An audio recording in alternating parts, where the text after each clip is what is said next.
Assalamualaikum warahmatullahi wabarakatuh. Innal hamdalillah nahmaduhu wa nasta'inuhu wa nastaghfiruh wa na'udzu billahi min syururi anfusina wa min sayyiati a'malina. May yahdihillahu fala mudhillalah wa may yudhlilhu fala hadiyalah. Asyhadu an la ilaha illallah wa asyhadu anna Muhammadan abduhu wa rasuluh la nabiyya wa la rasulahu ba'da. Pertama-tama marilah kita panjatkan puji dan puji syukur kita atas kehadirat Allah Subhanahu wa taala karena nikmatnya kita semua masih dapat menjalani hidup dengan bahagia. Kedua kalinya, salawat serta salam marilah kita junjungkan kepada baginda kita Nabi Agung Muhammad Sallallahu Alaihi Wasallam yang kita nantikan syafaatnya di yaumil kelak. Ketiga kalinya di sini saya dan teman-teman saya akan menjelaskan hasil diskusi kami yang berjudul ekuitas, model disetor dan saldo laba. Sebelum kami memulai presentasi kami, izinkan kami memperkenalkan anggota kelompok kami. Yang pertama ada Dimas Dede Ariandi dengan NIM 277, kemudian Ajrun Abdan Widodo dengan NIM 278, kemudian ada Adinda Putri dengan NIM 279, kemudian ada Yunika Alicia Karna dengan NIM 280, dan saya sendiri Lutfa Mukarramah dengan NIM 281. Baik, yang pertama ada modal disetor. Struktur dari organisasi perusahaan terdiri dari 3 organisasi perusahaan. Yang pertama ada perorangan, persekutuan, dan perseroan terbatas.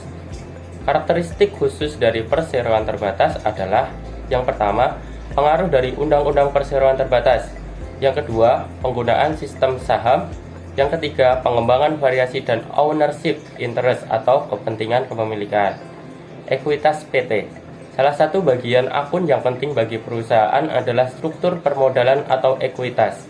Dalam perseroan terbatas, komponennya terdiri atas 2, yaitu yang pertama modal disetor dan saldo laba. Apa sih modal disetor itu? Modal disetor merupakan kepemilikan terbagi dari dalam lembar saham secara umum. Pemilik setiap lembar saham memiliki hak sebagai berikut. Yang pertama, pembagian keuntungan dan kerugian perusahaan secara proporsional sesuai dengan presentasi kepemilikan. Yang kedua, partisipasi dalam manajemen, seperti hak suara untuk menunjuk direksi dan komisaris secara proporsional sesuai dengan presentasi kepemilikan. Yang ketiga, ada pembagian aset perusahaan pada saat likuiditas secara proporsional sesuai dengan presentasi kepemilikan. Yang keempat, ada hak prioritas untuk membeli saham yang baru diterbitkan secara proporsional sesuai dengan presentasi kepemilikannya, yang dikenal sebagai hak memesan terlebih dahulu atau preemptive right. Selanjutnya, laba ditahan. Bagian dari ekuitas pemegang saham yang berasal dari akumulasi laba bersih perusahaan yang tidak dikembalikan atau dibagikan kepada pemilik atau pemegang saham. Laba bersih perusahaan diperoleh dalam satu periode adalah hak pemegang saham. Apabila dibagikan kepada pemegang saham, dikenal sebagai dividen yang diputuskan dalam RUPS. Selanjutnya ada penghasilan komprehensif lain. Akun-akun yang mempengaruhi sifat ekuitas perusahaan yang tidak terikat langsung dengan pemegang saham. Biasanya penghasilan komprehensif lain dibagi menjadi laba bersih dan penghasilan komprehensif lainnya. Saldo sebagai contoh adalah saldo keuntungan atau kerugian dalam bentuk terrealisasi dari investasi sekuritas atas teori kategori tersedia untuk dijual atau keuntungan. Selanjutnya yaitu terdapat 2 jenis saham yang bisa ditetapkan oleh PT. Yang pertama, saham biasa atau ordinary share, yaitu kepemilikan perusahaan residual. Yang kedua, saham preferred atau preferred share, yaitu yang timbul karena kontrak dengan pemegang saham yang bersedia mengorbankan beberapa hak tertentu untuk mendapatkan kepastian hak atau privilege lainnya, seperti prioritas pembagian saham. Yang selanjutnya, penerbitan saham yang dibagi menjadi 4. Yang pertama, penerbitan saham dengan nilai nominal, yaitu saham yang dapat diterbitkan dengan nilai nominal atau par value tertentu. Untuk setiap lembarnya, penentuan kasar kecilnya nilai nominal ini tergantung pada masing-masing perusahaan. Umumnya nilai nominal ini lebih rendah daripada harga saham perdana atau harga penerbitan saham. Nilai nominal yang rendah ini menghindari perusahaan untuk menghadapi liabilitas kontingensi lebih lanjut. Apabila harga saham perdana atau harga penerbitan saham lebih tinggi daripada nilai nominal, maka perusahaan akan mencatat timbulnya aigo saham atau share premium.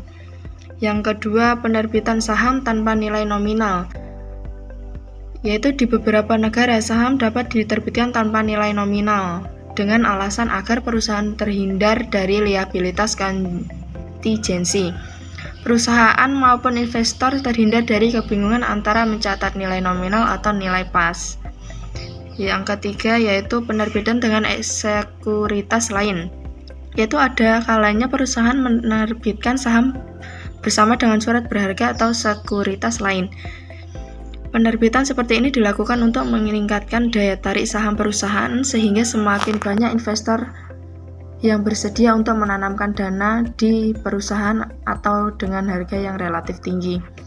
Yang keempat, penerbitan secara non-tunai. Penerbitan saham juga dapat dilakukan ketika perusahaan melakukan transaksi untuk membeli aset atau properti, ataupun memperoleh layanan atau servis dalam bentuk selain kas tunai. Secara umum dalam transaksi seperti ini perusahaan perlu mencatat saham yang diterbitkan sebesar 1. Nilai wajar barang atau jasa yang diterima.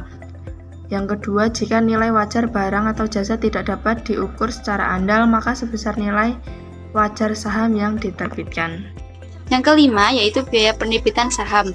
Berdasarkan ketentuan PSAK 21, akuntansi ekuitas biaya yang dikeluarkan selama proses penerbitan saham dikategorikan sebagai biaya langsung, seperti biaya pinjaman emisi efek, biaya imbalan jasa audit dan penasihat hukum, biaya percetakan dokumen dan pajak. Dikurangkan langsung dari penerimaan uang yang diperoleh melalui penerbitan saham tersebut. Apabila pengeluaran tersebut dikeluarkan secara terpisah, maka dicatat sebagai pengurang terhadap risiko terhadap agio saham yang diterbitkan. Selanjutnya yaitu reakuisisi saham. Perusahaan membeli sahamnya yang beredar untuk membagikan kelebihan kas kepada para pemegang saham yang efisien pajak. Yang kedua, meningkatkan laba per saham dan imbal hasil ekuitas. Yang ketiga, memberikan saham untuk kontrak kompensasi karyawan atau untuk memenuhi kebutuhan merger. Yang keempat, mencegah upaya pengambilan alihan perusahaan atau mengurangi jumlah pemegang saham. Yang kelima, mempengaruhi saham. Selanjutnya yaitu saham tersuri. Membeli saham tersuri dibagi menjadi dua metode, yaitu yang pertama metode cost, yang kedua metode nominal atau nilai ditetapkan. Selanjutnya penjualan saham tersuri dibagi menjadi dua, yaitu di atas cost dan di bawah cost. Keduanya ini saling meningkatkan aset total dan ekuitas. Yang selanjutnya adalah saham preferen.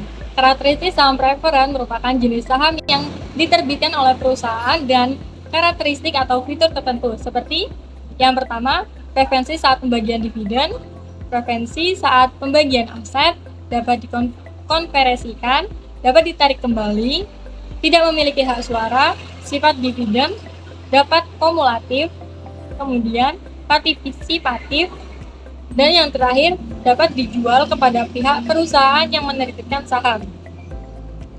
Kemudian ada pembagian dividen. Fitur preferensi pembagian dividen untuk saham preferen bergantung pada jenis dan karakteristiknya. Secara umum, ada dua karakteristik umum, yaitu dividen saham, yaitu dividen kumulatif dan partisipatif. Karakteristik dividen kumulatif adalah pembagian dividen. Suatu periode mendahulukan dividen periode sebelumnya yang tidak dibagikan. Jika masih ada sisa, maka barulah dianggap sebagai dividen periode berjalan. Dividen partisipatif adalah kebijakan dividen suatu periode yang memberikan tambahan dividen kepada pemegang saham preferen jika masih terdapat kelebihan dividen setelah pemegang saham bisa memperoleh alokasi dividen dalam persentase yang sama terlebih dahulu. Kemudian, analisis laporan keuangan. Adapun rasio keuangan yang menyangkut ekuitas dan umum digunakan dalam analisis laporan keuangan adalah sebagai berikut. Yang pertama, pengembalian atas ekuitas atau return on equity (ROE). ROE sama dengan laba bersih dikurang dividen preference. Kemudian dibagi rata-rata jumlah saham biasa yang beredar. Kemudian yang kedua, rasio pembagian saham dividen. Rumusnya adalah dividen payout ratio sama dengan dividen tunai dibagi laba bersih kemudian dikurang dividen preference.